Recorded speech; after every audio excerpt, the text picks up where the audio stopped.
नमस्कार। खाद्य प्रसंस्करण उद्योग मंत्रालय के अंतर्गत राष्ट्रीय खाद्य प्रौद्योगिकी उद्यमशीलता एवं प्रबंधन संस्थान की ओर से आपका स्वागत है। आइए पीएमएफएमई योजना के क्षमता निर्माण घटक के अंतर्गत रागी के प्रसंस्करण वीडियो प्रदर्शन सत्र के बारे में जानते हैं। आज हम रागी से माल्ट फूड की तैयारी के बारे में देखेंगे। रागी भारत के कई भागों में एक महत्वपूर्ण आहार माना जाता है। यह प्रोटीन, आयरन, कैल्शियम और आहार फाइबर का अच्छा स्रोत है।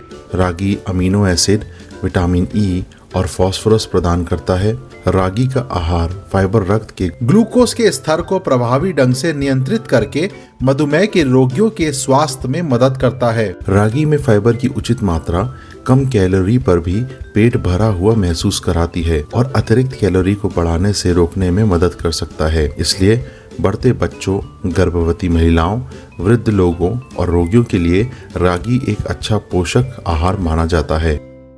रागी का सेवन परंपरागत रूप से कच्चे या माल्ट के रूप में किया जाता है। माल्टिंग रागी को अंकुरण करके सुखाने की एक प्रक्रिया है। रागी की माल्टिंग प्रक्रिया इसकी पाचन संवेदी और पोषण गुणवत्ता के साथ साथ विरोधी पोषक तत्वों को कम करने में स्पष्ट प्रभाव डालती है। माल्टिंग के दौरान बहुत से अन्य पोषक जैसे विटामिन और फास्फोरस जैसे लाभ बढ़ जाते हैं और साथ ही लाइसिन तथा ट्रिप्टोफैन के संश्लेषण को भी आगे बढ़ाता है। माल्टेड रागी का आटा अब भोजन तैयार करने में बड़े पैमाने में जैसे तुरंत मिक्सर, पेय पदार्थ और दवा के उत्पादों के उपयोग में भी किया जाता है। अब हम माल्ट का प्रसंस्करण देखेंगे। रागी के बीज को 5 बार पानी से धोया गया जिससे चिपकी हुई धूल और गंदगी को हटाया जा सके। धुले हुए अनाज को 12 घंटे से अधिक समय तक अतिरिक्त पानी में भिगोया गया। अतिरिक्त पानी हटाया गया और बीज को मलमल के कपड़े में बांध दिया गया। बीजों को 24 घंटे के लिए 27±3 डिग्री सेल्सियस पर अंकुरित किया गया। अंकुरित बीज को कैबिनेट ड्रायर में 5 घंटे के लिए 50 डिग्री सेल्सियस पर समान रूप से सुखाने के लिए रखा गया। फिर रागी की सुगंध को ज्यादा समय तक बरकरार रखने के लिए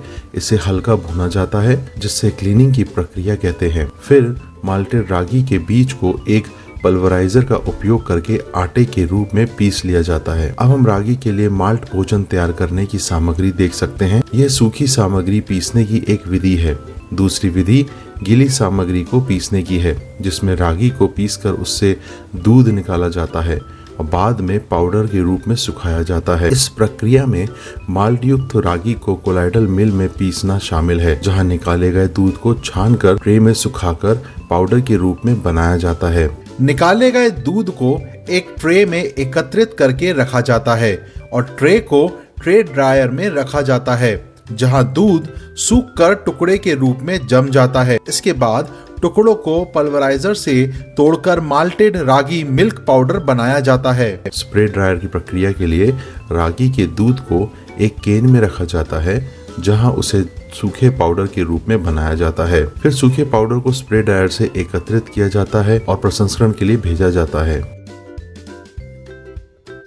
बनाने की विधि: काजू, बादाम, पिस्ता, इलायची को पल्वराइजर का इस्तेमाल करके पाउडर किया जाता है और रागी के सूखे पाउडर के साथ मिलाया जाता है। फिर मिश्रित आटे को आइसिंग शुगर और दूध पाउडर के साथ मिश्रित किया जाता है। तैयार माल्टेड भोजन को पॉली पाउच या एल्युमिनियम पाउच में पैक किया जा सकता है।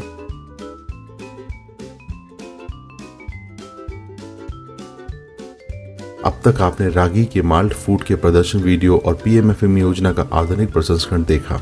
यह पीएमएफएमई योजना के अंतर्गत राज्य और यूटी सरकारों के साथ साझेदारी में सूक्ष्म खाद्य प्रसंस्करण उद्यमों के उन्नयन के लिए वित्तीय, तकनीकी और व्यावसायिक सहायता प्रदान करने के लिए भारत में केंद्र प्रायोजित प्रधानमंत्री सूक्ष्म खाद्य प्रसंस्करण उद्यमों की औपचारिकरण योजना शुरू की है। पीएमएफएमई योजना दिशा निर्देशों के बारे में विवरण के लिए विभिन्न खाद्य प्रसंस्करण प्रदर्शन वीडियो और डीपीआर के लिए कृपया हमारी वेब लिंक पर जाएं। धन्यवाद।